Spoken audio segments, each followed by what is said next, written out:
नमस्कार, संतोष की रिपोर्ट में आप सबों का स्वागत है। और आज हम संतोष की रिपोर्ट में बात प्रधानमंत्री मोदी के उस भाषण की करने जा रहे हैं जिस भाषण के सहारे वो देश के सामने भ्रष्टाचार के खिलाफ बड़ी कार्रवाई की बात कर रहे हैं।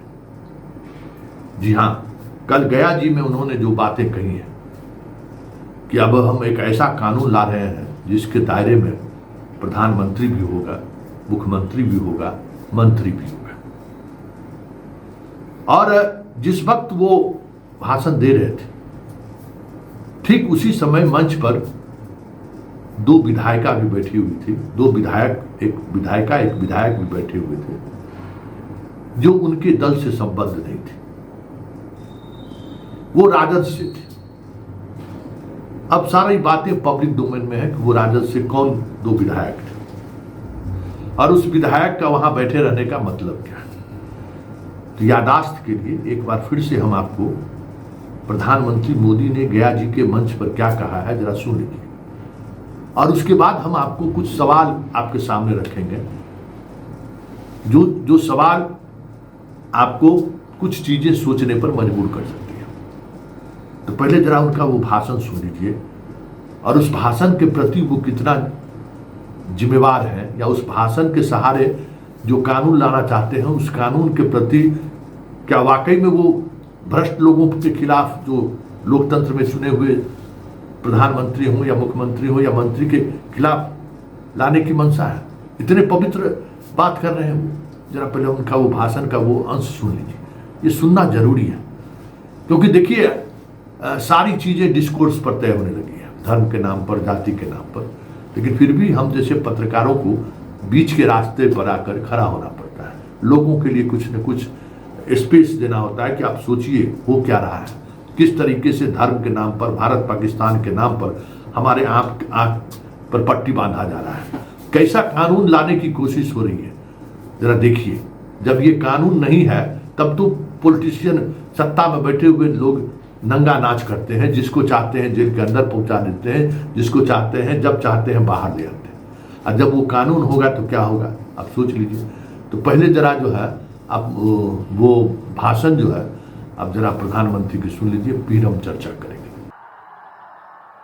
आप कहिए भाइयों, जो जेल जाए उसने कुर्सी छोड़नी चाहिए कि नहीं छोड़नी चाहिए? क्या वो कुर्सी पर बैठे रह सकता है? क्या वो सरकारी फाइलों पे साइन कर सकता है? क्या जेल में से कोई सरकार चला सकता है क्या? और इसलिए ऐसा सख्त कानून बनाने की तरफ हम आगे बढ़ रहे हैं।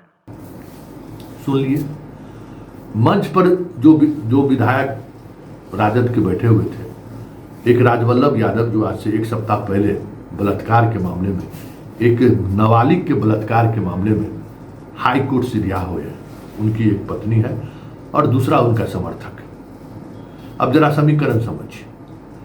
नवादा की राजनीतिक समीकरण यह है कि राजवल्लभ पहले आरजेडी में थे, लालू परिवार से उनका रिश्ता था। आज वहां जो जदयू परिवार से जिनका कौशल यादव का रिश्ता था वो आरजेडी में मिल गए।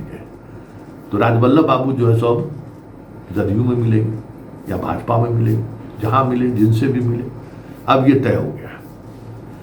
तो क्या ये सवाल नहीं उठता है कि जिस आदमी की गिरफ्तारी की, याद कीजिए कि राजवल्लभ यादव को लेकर जंगल राज का महानायक क्या क्या उस दौर में नई खबरें चली थी, और किस नाबालिग लड़की के साथ इसने बलात्कार किया था, उस दौर को याद करिए। उसकी गिरफ्तारी के लिए क्या क्या नहीं हुआ, और उस समय के नालंदा एसपी विवेकानंद पर कड़ी कार्रवाई कर दी मुख्यमंत्री ने कि विवेकानंद ने जो सो राजवल्लभ को भगाने में भूमिका निभाई, उन्होंने गिरफ्तार नहीं किया। इस हद तक सरकार राजवल्लभ के पीछे पड़ी हुई थी। पकड़ा गया, लोअर कोर्ट से सजा भी हो गई, और हाई कोर्ट में ऐसा क्या हुआ कि वो बरी भी हुई। ये संयोग है क्या? अगर ये संयोग है तो कुछ और तस्वीर आप देखिए। ये 3 तस्वीर को जरा गौर से देखिए। प्रभुनाथ सिंह जब तक सरकार के साथ थे कोई सजा नहीं, देखिए, हम इस स्टोरी के सहारे कौन अपराधी है, कौन बलात्कारी है, कौन अपहरण करता है, ये नहीं है। हम सिर्फ सत्ता के चरित्र की बात करते हैं और सत्ता के सहारे चीजें कैसी चलती हैं, हम वो बात कर रहे हैं। जब तक प्रभुराज सिंह जदयू के साथ थे, कोई किसी मुकदमे में सजा हुई क्या? जब शहाबुद्दीन और सरकार के बीच एक स्तर पर आकर समझौते की बात आ गई थी कि शहाबुद्दीन आ जाए जदयू में, तो 4 साल तक एक भी मामले में सुनवाई नहीं हुई थी। इस खबर को हम एक्सपोज किए थे, कैसे सरकार और शहाबुद्दीन की मिली भगत से सुनवाई नहीं हो रहा है। और उस 4 साल के दौरान कई मामले में शहाबुद्दीन को बेल हो गया। लेकिन जब फिर बात आई तो गिरफ्तार भी हुए, सुप्रीम कोर्ट उनकी जमानत रद्द की और जो वो जेल में रहते हुए इस दुनिया से चले गए। उन्हें बिहार से बाहर तिहाड़ शिफ्ट कर दिया गया। और तीसरा अभी है, ये जो दानापुर का विधायक, सिचुएशन बदला। पहले कौन साधु संत था क्या विधायक बना था? तब पहले भी साधु संत नहीं था। सिचुएशन बदला तो जेल के अंदर में है। हो सकता है कि आने वाले समय में इसको किसी केस में सजा भी हो जाए। तो ये सत्ता की ताकत है, सत्ता का चरित्र है कि इस तरीके से चीजों को वो अपने अनुसार, जो न्याय व्यवस्था देख रहे हैं ना, न्याय व्यवस्था में भी सरकारे का वकील वहां दलील देता है और सरकारे के दलील पर जज साहब कुछ करेंगे।